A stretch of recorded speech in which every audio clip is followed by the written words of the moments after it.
uma das mais avassaladoras histórias de amor, obsessão e vingança. Hoje, celebrando o bicentenário de nascimento da escritora Emily Brontë, vamos conversar sobre o livro O Morro dos Ventos Uivantes, um dos maiores clássicos da literatura inglesa do século XIX. Logo depois da vinheta. Eu sou Diego Cardoso e você está no canal Cultura e Ação.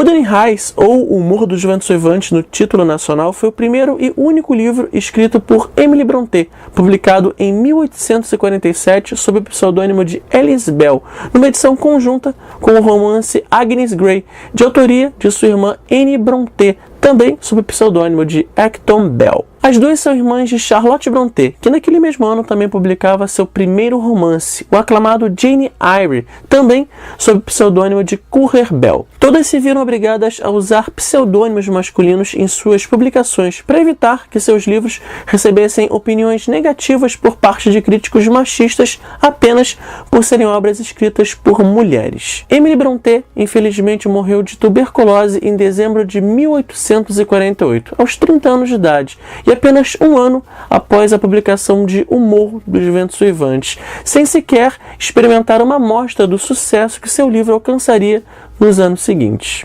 O Morro dos Ventos Uivantes é narrado em primeira pessoa sob o ponto de vista de dois personagens, Lockwood, inquilino da propriedade Trus Cross Grange, e a empregada Nellie Jean.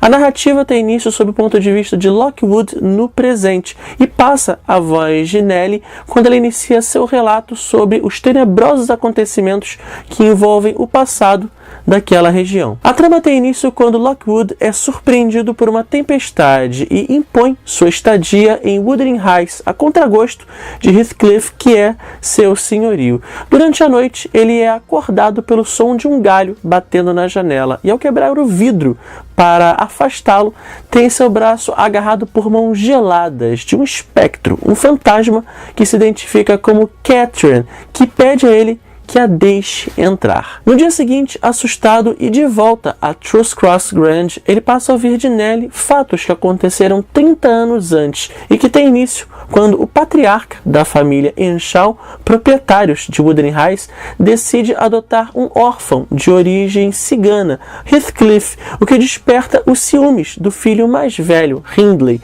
diferentemente da caçula, a temperamental Catherine, ou Cat, por quem Heathcliff desenvolve rapidamente uma relação de cumplicidade, que após alguns anos se converte em uma complicada e avassaladora paixão, uma relação impossível diante dos costumes sociais daquela época. Após a morte dos pais, Hindley passa a humilhar Heathcliff das piores formas possíveis, dispensando a ele um tratamento inferior até o dado aos animais. Mas quando Catherine anuncia que vai se casar com um jovem rico da região, Edgar Linton, Heathcliff decide fugir e retorna anos depois, dono de uma grande fortuna e disposto a se vingar de todos. O Morro dos Ventos Uivantes é, sem dúvida, o meu livro preferido e um dos melhores que já tive oportunidade de ler até hoje. Também foi minha primeira experiência de leitura coletiva, através de um grupo de WhatsApp criado com o Sandro e a Jaqueline, que vocês já viram aqui no canal em outras oportunidades. No grupo, a gente mantinha debates semanais sobre os eventos acontecidos nesse livro, porque conforme a gente avançava na leitura, mais questões haviam a ser discutidas. E quando eu terminei essa leitura, em julho do ano passado, eu percebi que eu não teria condições de gravar de imediato um vídeo expondo minha opinião sobre ele. Foram tantos sentimentos conflitantes que eu desenvolvi por esses personagens que eu percebi que precisava de um tempo para absorver tudo e tirar as minhas conclusões sobre esse livro. Sabendo que esse ano seria celebrado o bicentenário de nascimento da autora Emily Brontë, achei que era o momento mais adequado para poder realizar esse vídeo e também uma oportunidade para reler o livro e talvez notar coisas que eu não tivesse percebido na primeira leitura. O Morro dos Ventos Uivantes é um romance gótico que parte de uma premissa que a princípio pode parecer simples, uma história de amor que ganha contornos obsessivos e que termina em uma trama de ódio e vingança. Mas resumir a proposta desse livro a uma premissa tão simplória seria ignorar toda a complexidade inserida em seu contexto. Nada nessa história, na verdade, é simples. As relações, os personagens, suas motivações, todos possuem uma dualidade. Além disso, esse é um livro controverso por conta de sua representação extrema da crueldade física e mental, e pelas críticas em relação à hipocrisia moral e religiosa e às desigualdades sociais e de gênero.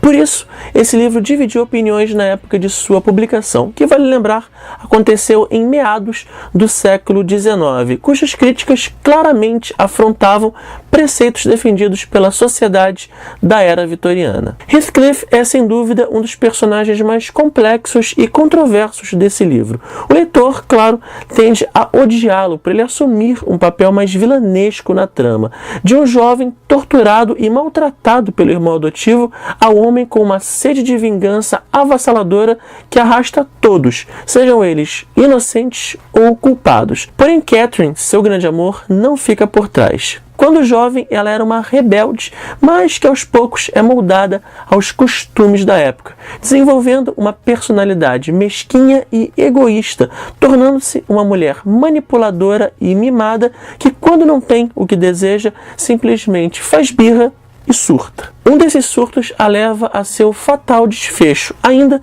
na metade da história, o que eu não considero um spoiler, afinal de contas é a aparição do seu fantasma que dá início à trama, e também serve para dividir a história em duas partes. E é justamente na segunda que Heathcliff se torna um verdadeiro demônio, direcionando sua vingança não só àqueles que o fizeram sofrer, mas transferindo também aos seus herdeiros, incluindo o próprio filho. É nesse ponto que eu considero que esse livro se torna impossível de ser abandonado, porque descobrir até onde Heathcliff vai com essa sua vingança se torna o fio condutor principal da segunda parte, que eu arrisco dizer é tão ou mais importante do que a primeira. E temos aqui situações protagonizadas por Heathcliff que são capazes de chocar até mesmo o leitor mais acostumado com bizarrices, como por exemplo o episódio da exumação do corpo de Catherine. Fiquem ligados nesse trecho. Além disso, a dualidade de caráter dos personagens da segunda fase, especialmente Catherine, a filha, Hindley e Linton, é que torna essa parte ainda mais interessante. Aliás, falando na filha de Cat, que também se chama Catherine, eu notei um outro ponto bastante controverso aqui nesse livro. Eu vi em diversos textos e até em vídeos aqui no YouTube, diversas pessoas questionando em que momento essa gravidez da Catherine surge na história. A verdade é que essa informação é revelada de uma forma muito sutil aqui no livro, e justamente em um momento bastante conturbado da história. Ele acontece no 13º capítulo, aqui nessa edição da Zahar, no final da página 163. Ah, pensei, é bem possível que se recupere, tão bem cuidada como está sendo. E havia uma dupla razão para desejar que isso acontecesse, pois de sua existência dependia uma outra. Acalentávamos a esperança de que, em pouco tempo, o coração do Sr. Linton fosse se alegrar e suas terras viessem a ser salvas de cair nas mãos de um estranho com o nascimento de um herdeiro. O problema é que isso acontece aqui no livro, no 13º, em meio àquele surto da Catherine. E do 13º capítulo até o momento do parto, que é no início do 16º, a gestação sequer é citada novamente pela autora. Por isso, eu acho super natural que o leitor que esteja bastante envolvido com o livro nesse momento acabe não percebendo a revelação da gravidez de Catherine. É interessante observar também o título do livro, Wuthering Heights, Morro dos Ventos Uivantes, construção que, devido à sua localização no alto de um morro, está sempre sujeita às mais fortes tempestades. Metáfora perfeita para as tempestuosas relações que nascem, que irradiam da propriedade da família Earnshaw. Notem que todos os conflitos desse livro se iniciam justamente em Wuthering Heights, assolando depois tudo à sua volta. O Morro dos Ventos Uivantes já foi inúmeras vezes adaptado para o teatro, cinema, música, além de ter sido referenciado em dezenas de outras obras literárias. Na música, a trágica história de Emily Brontë já inspirou dezenas de canções, incluindo It's All Coming Back to Me Now, famosa na voz de Celine Dion, e Wuthering Heights, escrita e cantada por Kate Bush, que narra o final do livro sob o ponto de vista de Catherine, incluindo aí frases extraídas diretamente aqui do livro.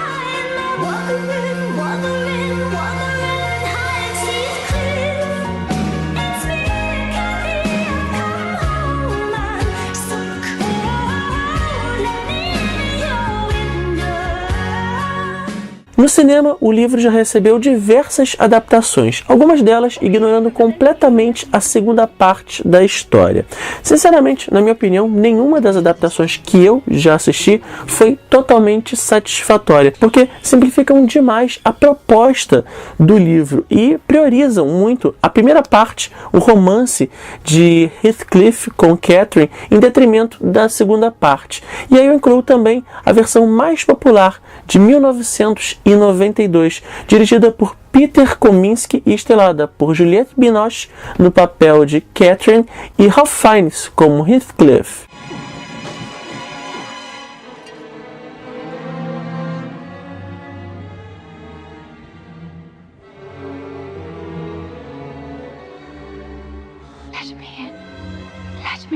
Além disso, o livro ganhou notoriedade entre o público jovem após ter sido citado na saga Crepúsculo como um dos livros preferidos da protagonista Bella. Esse é o tipo de livro que eu classificaria como ame ou odeie. Uma leitura, acima de tudo, complexa e desafiadora, que tira o leitor de sua zona de conforto com uma trama sórdida e maquiavélica, que mergulha fundo na essência humana, expondo nossas múltiplas facetas e rompendo com conceitos básicos de bondade e maldade. Aqui, nenhum personagem é essencialmente bom ou ruim. Todos, sem exceções, são as duas coisas, cada qual com sua intensidade e motivação. E sabe o que é interessante? Todo o conceito dessa complexa e perturbadora obra saiu da mente de uma jovem que era praticamente uma reclusa.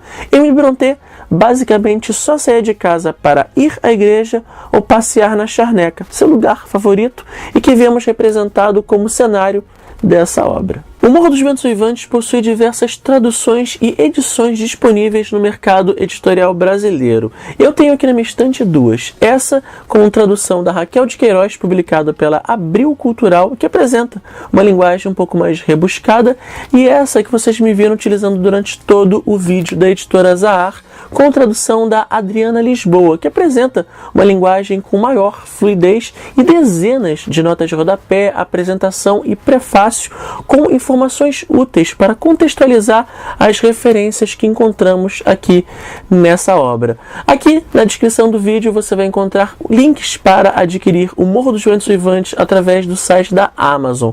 Comprando livros através dos links postados nos meus vídeos, uma pequena parcela da sua compra será revertida em favor do Cultura e Ação, e desde já eu agradeço. Se você gostou desse vídeo, não esqueça de curtir e compartilhar para ajudar a divulgar e de se inscrever aqui no canal caso ainda não seja inscrito. Até o próximo vídeo. Tchau, tchau.